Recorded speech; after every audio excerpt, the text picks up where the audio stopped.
हाय। मेरा नाम है युवराज और आज हम बहुत एक इम्पोर्टेंट टॉपिक पर बात करेंगे जिसका नाम है मिनी ब्रेन। वैसे इसका एक सही नाम और भी है जो मैं आगे चल के बताऊंगा क्योंकि सारा सस्पेंस खराब हो जाएगा। Okay, so do you think that memory सिर्फ ब्रेन में होती है या और कोई गैस है कि मतलब और कहाँ हो सकती है memory? Just give it a thought. Okay, so you might think कि एक तो ब्रेन में मेमोरी है, second is cellular memory, right? Every cell has its own memory. Cellular level पे भी मेमोरी होती है जो बहुत ही बेसिक फंक्शंस को याद रखती है कि मतलब सेल को क्या करना है क्या नहीं करना है, उसके बेसिक फंक्शंस। बट एक थर्ड मेमोरी भी है और ये बहुत इंपॉर्टेंट है, मुझे बहुत इंटरेस्टिंग लगे actually. So that's why I thought कि इसके बारे में तो शेयर करना चाहिए दुनिया से, and it might really help entirely shift your life if you can use it in a right way for yourself. So it is memory in the heart. Yeah, really. And नहीं, मैं basic memory की बात नहीं कर रहा जो उसके vascular या बेसिक फंक्शंस को कंट्रोल करती है, about the muscle memory and the flow of the blood and pumping and all that. But मैं जनरली जो मेमोरी सेल्स होते हैं, न्यूरॉन्स, जो हमारे ब्रेन में न्यूरॉन्स होते हैं, लिटरली एक रिसेंट रिसर्च है from Columbia university and many other associated institutes as well कि there are 40,000 neurons in your heart and ये न्यूरॉन्स इमोशंस को कैप्चर करके रखते हैं अपने पास। एंड आई रियलाइज वाओ, मतलब आज से पहले मुझे लगता था कि वो जो दिल का साइन है गानों में और मूवीज में, it's just for fun. I mean दिल से कोई कैसे प्यार करता होगा क्योंकि सब कुछ दिमाग के अंदर ही होता है, बट रियलिटी में अभी मुझे पता चल रहा है कि I mean heart also has neurons, so definitely, and that too वो न्यूरॉन्स मेजरली इमोशंस ही कैप्चर करके रखते हैं। And lot of experiences that we have और we take in life, how we feel about them, that's what those feelings and emotions and reaction to those experiences is what is stored in those neurons. So far हमें ये पता चलता है। इसका एक बहुत आसान सा तरीका, इस बात को सही है गलत जज करने का बहुत आसान तरीका है जो कि बहुत सारी आई मीन न्यूरो साइंटिस्ट ने या जिन्होंने इस पर रिसर्च किया और रिकॉर्ड भी किया है, but you will believe it after I give the example to you. तो कई बार ऐसा हुआ है, कोई पेशेंट है जिसका हार्ट ट्रांसप्लांट हुआ है एंड सडनली दैट गाय और patient recovers from their heart surgery after the heart transplant, और उनको पहले ज़िंदगी में कभी उन्होंने म्यूज़िक पे ज़्यादा इंटरेस्ट नहीं दिखाया, कुछ करा नहीं, और सडनली उनको बहुत मन कर रहा है पियानो प्ले करने का। वो प्ले कर भी पा रहे हैं और अच्छी धुन भी निकल रही है, ट्यून भी निकल रही है। How about all this? कई पेशेंट्स ऐसे हैं जिनको पहले जिस तरीके का, लेट्स से उनको Chinese food they like before the heart transplant surgery, and after the heart transplant surgery they started liking Italian और डिफरेंट काइंड ऑफ कुजीन। और इसका एक बहुत बड़ा रीज़न है कि जिस बंदे का हार्ट आया था उनके पास, उसके पास्ट एक्सपीरियंसेस या उसकी लाइफ में उसको वो वायलिन बहुत पसंद था, या उसको वो कुजीन बहुत पसंद था, इटालियन कुजीन, जिसके बारे में इस रिसीवर ने कभी सोचा भी नहीं था, पर उस डोनर को पसंद था। तो द मोमेंट उस डोनर का हार्ट इस रिसीवर में आया and this receiver started having those emotions for those feelings. अब इसका रोल आपकी लाइफ में कहाँ प्ले करता है? It's a very interesting thing, I will share with you. So there is something called intention and intensity. See life में तीन चीज होती है मुझे लगता है कि जिसमें कोई भी इंसान कुछ भी काम करता है, that is health, wealth and relationships. मतलब कोई भी टॉपिक हो वो इन तीन कैटेगरीज में आ जाता है, हेल्थ, वेल्थ एंड रिलेशनशिप के अंडर इस सब कैटेगरी में आ जाता है। तो अब कुछ भी आपको अचीव करना, लेट्स से फाइनेंशियल गोल है कोई, तो you might have a good intention but आपको सक्सेस ही नहीं मिल रही है कि यार मैं करता रहा हूँ बिजनेस या फिर I am working on my job और I am working on this and that, but success नहीं आ रही है। ऐसा क्यों? क्योंकि इंटेंशन तो है पर इंटेंसिटी मिसिंग है, और इंटेंसिटी आती है इमोशन से। इट्स लाइक कि जब आपको कोई स्पोर्ट्स कंपटीशन है या कोई भी तरह का कंपटीशन है, जब तक थोड़ा जुनून या दीवानगी ना हो उसके लिए, you will not be the one who finishes the first. So एक और एग्जांपल दूं, अगर ये एग्जांपल में भी बहुत लोग इससे रिलेट कर पाए. When you are in relationship, तो जो स्टार्टिंग का एक फेज होता है जहाँ पे इंटेंसिटी बहुत स्ट्रांग होती है, मतलब इमोशन वाला पार्ट बहुत स्ट्रांग होता है, और इंटेंशन में भी उतनी ना भी हो, क्योंकि आपको पता नहीं कि मुझे इस रिलेशनशिप में कमिट होना है कि नहीं होना. May be this is person, may be this is not the person for me. So your brain is taking time, but emotion बहुत आगे आगे भाग रहा है, दिमाग पीछे पीछे उसको पकड़ने की कोशिश कर रहा है, धीरे धीरे चल रहा है.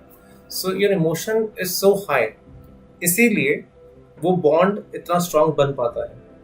सो विदाउट इंटेंसिटी, इंटेंशन का चाहे जो भी हो, उसका आउटकम उतना नहीं आएगा या रिजल्ट उतना नहीं आएगा अच्छा, जब तक इंटेंसिटी बहुत स्ट्रांग नहीं होगी. और इंटेंसिटी आती है इमोशन से. सो अब इसका इंपॉर्टेंट रोल यहाँ पे आता है. What ever you might think, you know, कि यार मैं अपनी इमोशन से अपने चॉइसेस या अपने डिसीजंस ले रहा हूँ, बट रियलिटी में ऐसा है नहीं. See, now your brain is going to a little bit swirl around. You might think, or any person, as a matter of fact, I or anybody might think कि मैं अपनी पसंद के दोस्त बनाता हूँ, या मैं अपनी पसंद का खाना खाता हूँ, या अपनी पसंद से ये करता हूँ वो करता हूँ. बट जब एज अ स्मॉल चाइल्ड हम ग्रो अप होते हैं, और हम जिस एनवायरनमेंट में होते हैं, या जिस घर में या जिस स्कूल में या जिस दोस्तों के बीच में होते हैं, वो सारी सराउंडिंग्स और environment plays a very major role on our upbringing and kind of experiences we take in. और जब एक्सपीरियंसेस हम टेक इन करते हैं, तो उनसे इमोशंस भी टेक इन करते हैं. और when we are young child, या हम छोटे बच्चे होते हैं, तो इमोशंस एक बहुत बड़ा रोल प्ले करते हैं हमारी लाइफ में, कि हम चीज़ों को कैसे देखें कि ये हमारा दोस्त है, ये हमारा दुश्मन है, ये खाना टेस्टी है, खाना गंदा है, दवाई गंदी है, चॉकलेट अच्छी है. मतलब लाइक्स एंड डिसलाइक्स में डिसाइड करना, गुड एंड बैड में, सेफ एंड डेंजर में. तो ये सब कुछ इमोशन से आता है, क्योंकि छोटे बच्चे का दिमाग इमोशंस जोड़ता है हर चीज़ के साथ फटाफट.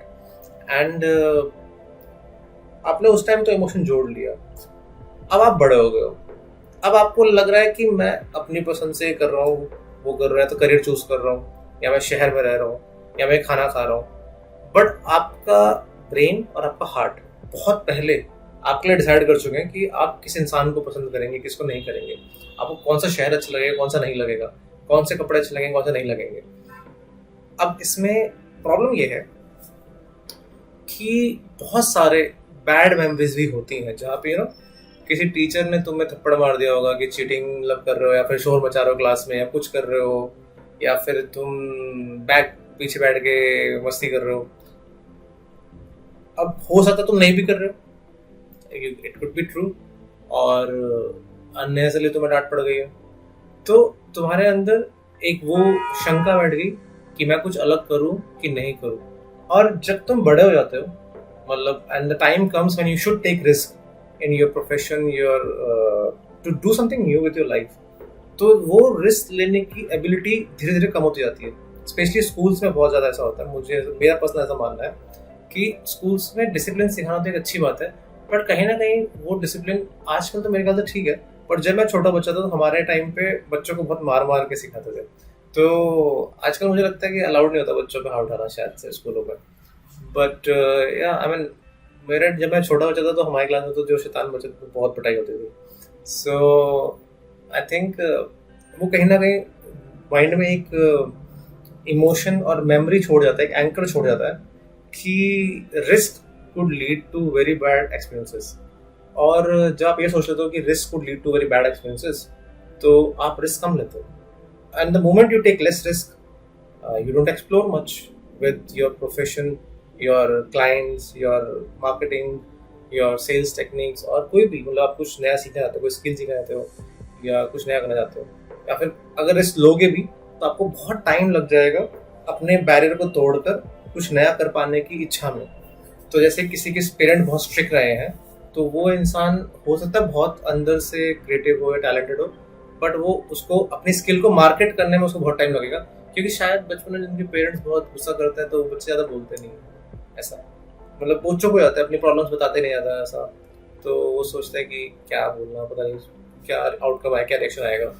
अब इसका ये हो गया emotions that predates or decides कि how what kind of people you will like या फिर what will be your likes and dislikes, जिससे हम लाइफ में अब वो खाना है, चाहे लाइफ पार्टनर है, चाहे घर है, चाहे प्रोफेशन है, ये हमारे सोशल नेटवर्क है, हम वो सब डिसाइड करते हैं इससे। तो इतना बड़ा रोल प्ले करता है बचपन की कुछ मेमोरीज और हमारे हार्ट के इमोशनल मेमोरी, जिसको हम मिनी ब्रेन बोल रहे हैं यहाँ पे। Okay, so this was the word जो मैं स्टार्टिंग बोला था कि आपका एक नया मिनी ब्रेन है जो मुझे भी पता चला। And the better and amazing thing is कि अभी 2020 में ही ब्रेन की 3D मैपिंग हुई है। मतलब I was studying on research and maybe 5 साल पहले जिस ब्रेन की 3D मैपिंग हुई and they got to know all much more in depth about its functioning and its nerves and details and what it more of its functioning parameters. But 2024, I mean 6 months पहले, अभी क्या मार्च चल रहा 2025, so maybe 6 months पहले ही it got to know, I mean it came to light कि there are almost 40,000 neurons in your heart, and definitely there could be much more also, so we don't know, I mean बाद में पता चलेगा तो चलेगा, but फिलहाल we know about 40,000 neurons. And या so I was coming to कि it was such a new thing to get to know of कि your heart has a memory, और उसका इतना बड़ा रोल है आपकी लाइफ के चॉइसेस लेने में, आपके फ्रेंड्स, बिजनेस। अब मनी पे आते हैं। जैसे इंडिया में बहुत फेमस एक आजकल वाले लोग बोलते मैं सुना नहीं जाता, बट पहले लोग बोला करते थे कि पैसे पेड़ पे नहीं उगते, तो ऐसा बहुत बोलते हैं लोग बचपन में बच्चों को कि अरे तुमने इतना खर्चा कर दिया, ऐसा क्यों कर दिया, वैसा क्यों कर दिया, पैसे पेड़ पे नहीं उगते हैं। और मुझे लगता है कि it's a very bad thing to say to somebody. मतलब ऑब्वियसली उनकी इंटेंशन गलत नहीं होती है, they want to teach them value of money, but what I am trying to get to know, what I am getting to know now is कि those kind of things put a anchor in brain which tells you कि पैसा आसानी से नहीं आता है। या मुझे लगता है कि दिस थॉट कि पैसा आसानी से नहीं आता puts a anchor in the mind of the child कि he really has to put lot of effort and hard work to get the money. But अब मुझे लगता है ऐसा है नहीं। It's not necessary to work really hard और hustle very hard, या हार्ड वर्क ही करना पड़ेगा तो ही आपका लाइफ में पैसा आएगा।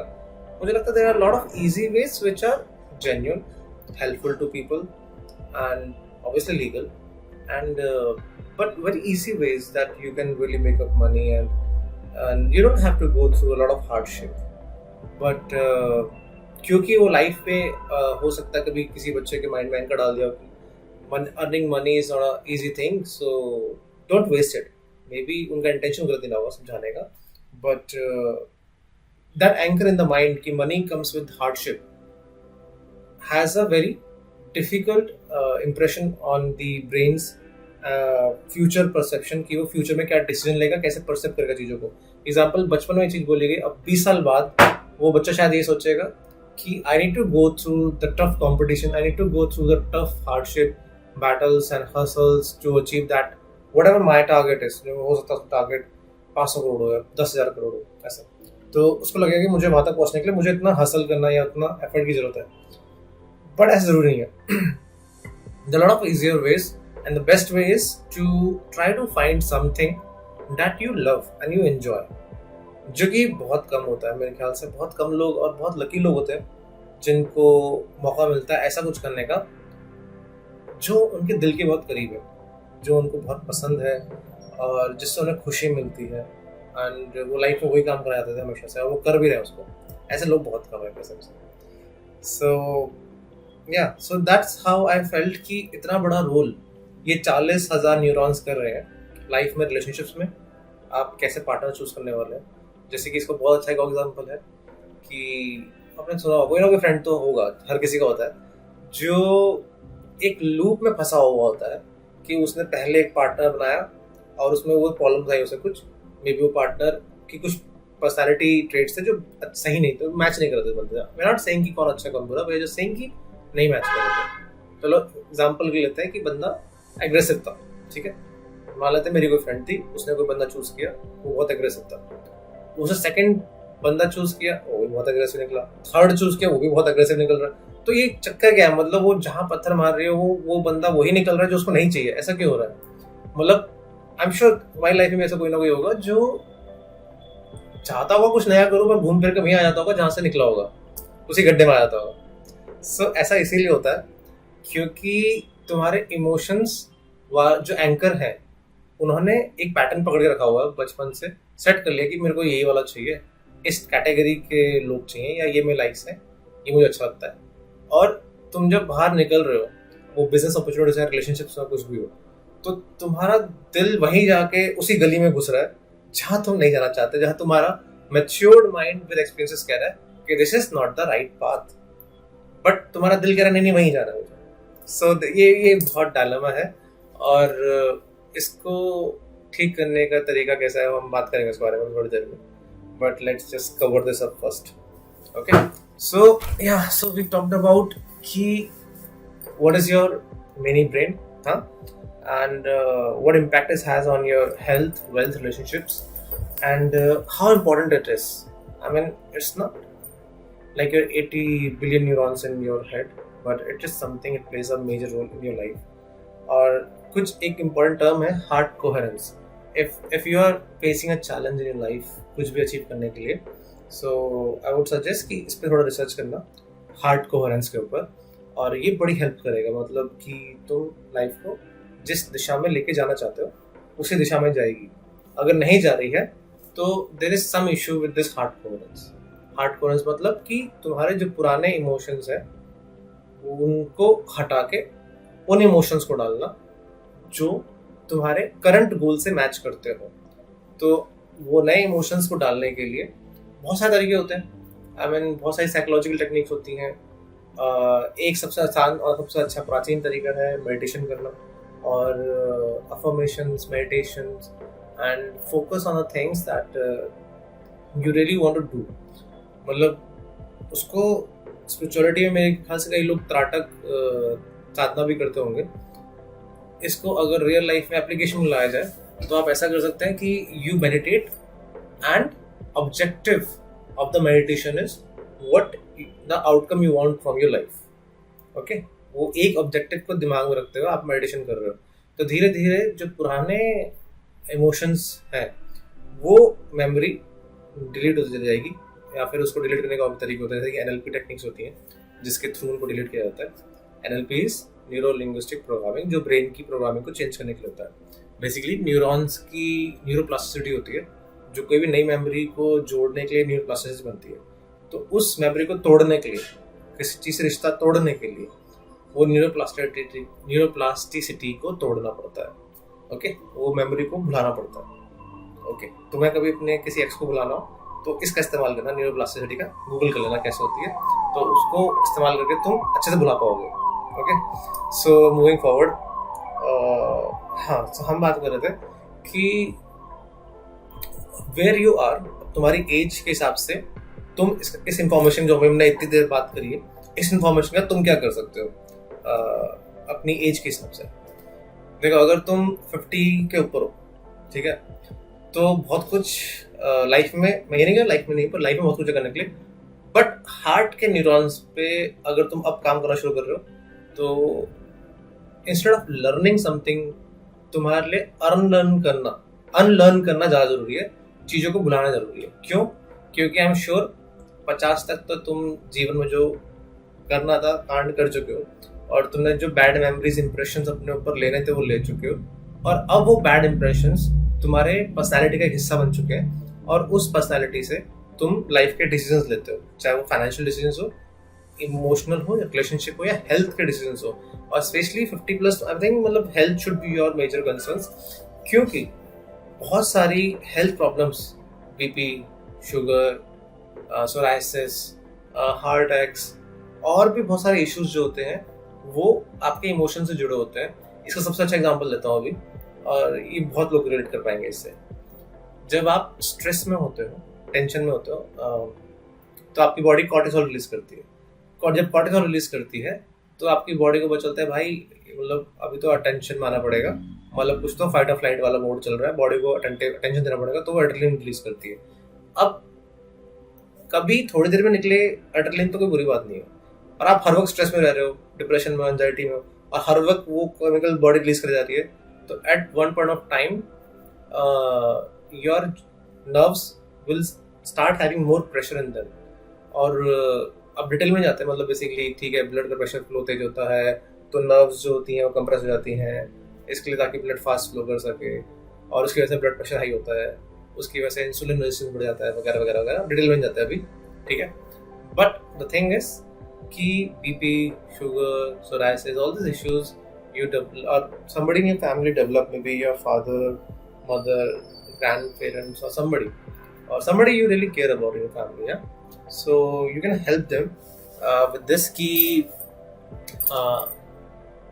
They really work on unlearning things, क्योंकि एक उम्र के बाद लोग बदलना नहीं चाहते और भूलना तो बिल्कुल भी नहीं चाहते चीज़ों को, मतलब वो कोशिश भी करते तो नहीं कर पाते until unless they are on some level on a spiritual path, तब तक तो भूलने की ट्राई भी नहीं करेंगे शायद। So इसके लिए स्पिरिचुअलिटी लाइफ में बहुत ज़रूरी है। और if you are 50+, so from this session your take home message is कि try to unlearn things जो तुम्हारे impressions हार्ट में बैठ गए हैं, bad memories, problems, tension, stress, तुम्हें किसी ने धोखा दिया, पैसे का, इमोशंस का, उनको भुलाना शुरू करो। अब जो बीत गया, मतलब देयर इज नो पॉइंट वो सब स्ट्रेस अपने पास लेके आगे लाइफ में बढ़ के तुम अपनी और बीमारियां पाल लो, उससे कुछ होने वाला नहीं है। So better let it go, let bygones be the bygones. Okay, अब ये हमने बात की 50 से ऊपर वालों की। ओके, इनफैक्ट मैं तो कहूँगा 45 से ऊपर वालों को भी यही सीन है। तो इफ़ यू आर अंडर 20 तो उसकी बात करते हैं। सो देखो, अंडर 20 वाला क्या होता है ना कि तुम्हें जो करना करो यार, क्योंकि मतलब पता नहीं, मुझे ऐसा लगता है कि अंडर 20 वाला ऐसे सोचता है कि किसी को कुछ नहीं पता, सब कुछ हमें पता। सो ठीक है, explore life, make mistakes and have experiences. जरूरी नहीं होता कि हर गड्ढे में गिर के सीखना होता है, कुछ चीज़ें दूसरों के एक्सपीरियंस से भी सीखी जाती हैं, बट जो कि समझदारी है, it saves you lot of time, lot of heart एक, लॉट ऑफ पेन। बट या आई मीन मैं तो ऐसी था लिस्ट की, और बहुत लोग होते हैं ऐसे कि अंडर 20s की एज वैसी होती है कि व्हाट डू यू नो, मतलब आपको क्या पता, सब कुछ हमें ही पता है। सो तुम्हें जो करना है करो, run your life the way you want. Okay, if you are above 20 and maybe more, 25 से लेके 45 तक का तुम्हारा एज है, ठीक है, now this is really good for you. तुम्हारे लिए बहुत काम करनी चीज़ है, तुम इसका बहुत इस्तेमाल अपनी लाइफ में बहुत सही तरीके से कर सकते हो और अपनी लाइफ को पूरा 360 डिग्री टर्न कर सकते हो। मतलब तुम वहाँ लेके जा सकते हो जो तुम चाहते हो, जहाँ लेके जाना, लाइफ वहीं जाएगी। मतलब तुमने खुद एक्सपीरियंस किया होगा कि तुम चाहते थे यार ऐसा वैसा वैसा वैसा हो, पर वैसा वैसा तो हुआ नहीं, पता नहीं कैसा कैसा हो गया। सो तुम जैसा चाहते हो वैसा वैसा होएगा। ओके, इसका एक समझाने का तरीका देता हूँ। मान लो कोई, अगर तुम में से कोई मदर है, ठीक है, तुम्हारे छोटे बच्चे हैं, तो तुम जब मार्केट में जा रहे होगे, ठीक है, मे बी तुम पिक्चर देखने जा रहे हो शाम के time, but as a mother तुम नोटिस करना कि तुम्हें ऑटोमेटिकली ना, तुम्हारा विजन तो है, तुम्हारी आंखें तो यहाँ देख रही है, तो ऑब्वियसली पेरिफेरल विजन में कुछ चीज होती है ना, मतलब साइड हेड दिखता रहता है, तो तुम्हारा सबकॉन्शियस ब्रेन दिखता रहता है कि अरे ये डॉक्टर यहाँ पर है, वो डॉक्टर का क्लिनिक कहाँ पर है। और कभी तुम्हारा बच्चा बीमार हो जाए तो तुम्हें ऑटोमेटिकली याद आएगा फटक से, अरे वो क्लिनिक वहाँ पे था, वो डॉक्टर BDS था, वो MDS था, ऐसा ऐसा। सो मतलब ब्रेन अपना काम कर रहा होता है। अब तुम इस चीज को, वो क्यों कर रहा है, क्योंकि उसके इमोशन जुड़े हुए हैं हेल्थ से, इसलिए वो चाइल्ड स्पेशलिस्ट डॉक्टर उसको देखता हुआ जाता है रास्ते में। ये एक छोटा सा एग्जाम्पल है। इसी तरह से तुम्हारे करियर्स के अंदर पहले एग्जाम्पल दिए, रिलेशनशिप के एग्जाम्पल दिए, any pain you are having in your life, क्योंकि इंसान दो चीजें करता है, या तो a person is trying to make some gain और the person is trying to lose a pain, ठीक है। इसके अलावा तो मुझे लगता है लोग ज़्यादा कुछ करते हैं, ये दो ही चीज़ें करते हैं। तो now if you are between 25 to 45, what you can do is कि what we discussed in all this discussion, one, heart coherence बहुत ज़रूरी है। थोड़ी सी स्पिरिचुअलिटी बहुत ज़रूरी है, क्योंकि उसके बिना तुम अपने इंप्रेशंस को क्लीन नहीं कर पाओगे। और जो भी लाइफ में नए एक्सपीरियंस आते रहेंगे, तुम्हारे बॉस ने कुछ बोल दिया, तुम्हारे कस्टमर ने कुछ बोल दिया, तुम्हारे घर पे कोई इशू हो गया, दोस्त से लड़ाई हो गई, पार्टनर से इशू लड़ाई झगड़ा हो गया, वो सारे नेगेटिव इमोशन बढ़ते जाएंगे बढ़ते जाएंगे बढ़ते जाएंगे, और वो बीमारियां तो करने वाले हैं, हेल्थ इश्यूज तो करने वाले हैं। मोर ओवर दैट, तुम, वो एक बहुत सुंदर लाइन है ना, if you do not heal yourself from the previous traumas then you will bleed on the people who never hurt you. मतलब अब तुमने इतना ट्रॉमा पाल लिया है कि अब तुम्हारी लाइफ में कोई अच्छा इंसान भी आएगा तो तुम उसको भी बुरा एक्सपीरियंस देने वाले हो। मतलब क्योंकि तुम उसको ऑलरेडी उस नज़रिए से देखोगे, इंसान हो चाहे सिचुएशन हो, चाहे तुम्हारे जॉब या बिजनेस में अपॉर्चुनिटी हो, या हेल्थ का कोई मैटर हो, या तुम्हारा कोई स्पोर्ट्स कंपटीशन हो, कुछ भी हो, तो तुम उस सिचुएशन को उस नज़रिए से देखोगे जहाँ पे तुम्हारा डिसीजन वो पुराने बैड इमोशन से जो तुम्हारे हार्ट के न्यूरॉन्स में स्टोर है उस पॉइंट ऑफ व्यू से देखोगे उसको, which is not a very good way of judging a situation और making a perception on a situation. So it's very important to clean your past. इसको पुराने पास्ट कर्मा को क्लीन करना एग्जैक्टली नॉट बट मिलता जुलता है। सो अपने पुराने इमोशंस को क्लीन करना, ताकि अब ये ऐसा है कि तुमने रबड़ से मिटा दिए पुराने इमोशंस, अब तुमको नए इमोशन भरने, और जो अच्छे हों, जो तुम्हारे हिसाब से हो, जो तुम्हारी सक्सेस के लिए हो, जो तुम्हारी बेटरमेंट के लिए हो, and that helps you grow and achieve what you want in life. और इसके लिए प्रोफेशनल टेक्निक्स होती हैं, साइकोलॉजिकल टेक्निक्स होती हैं। सबसे आसान तरीका है, जिसको कुछ खर्चा नहीं करना है, वो मेडिटेशन टेक्निक्स यूज कर ले। तो मेडिटेशन में बहुत सारे टेक्निक्स होते हैं इसके लिए। तो if you use those meditation techniques, तो you can really help yourself a lot. And if you have a friend who is going through depression, anxiety, any form of trouble, trauma, share this video with them. Maybe it helps them and they understand कि उनका जो real pen है, उनको लग रहा है कि उन्हें बहुत दुख है यार, कोई छोड़ के चला गया, या बहुत दुख है कि एक करियर में तो सोचा था कि मैं तो ये अचीव करूँगा पर वो कर नहीं पाए। तो it is not entirely their fault, in fact not even 70% of their fault, may be 30% ही तुम्हारा करंट हार्डवर्क मैटर करता है। और हार्डवर्क भी क्या ही करोगे कि तुम्हारा ऑलरेडी इंटेंशन सेट हो चुका होता है। मैंने बात बताया था ना, इंटेंशन और intensity.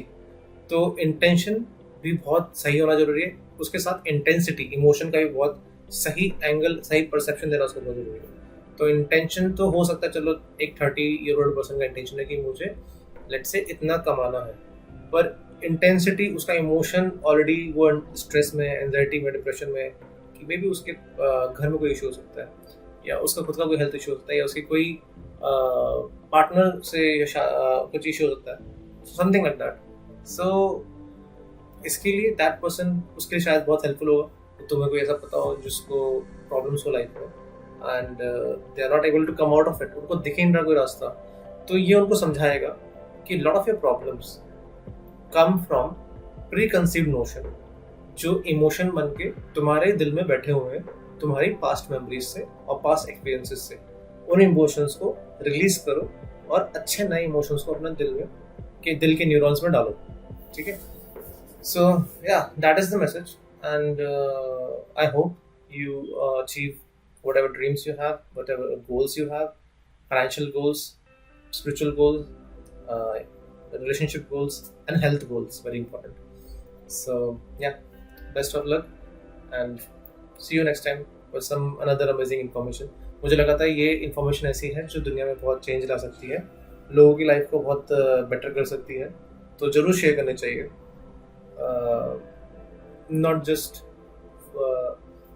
with people for entertainment purpose, but really if it could go to some person who really needs it, and if it makes any change in their life, that's what knowledge should do. Yeah, all right, see you.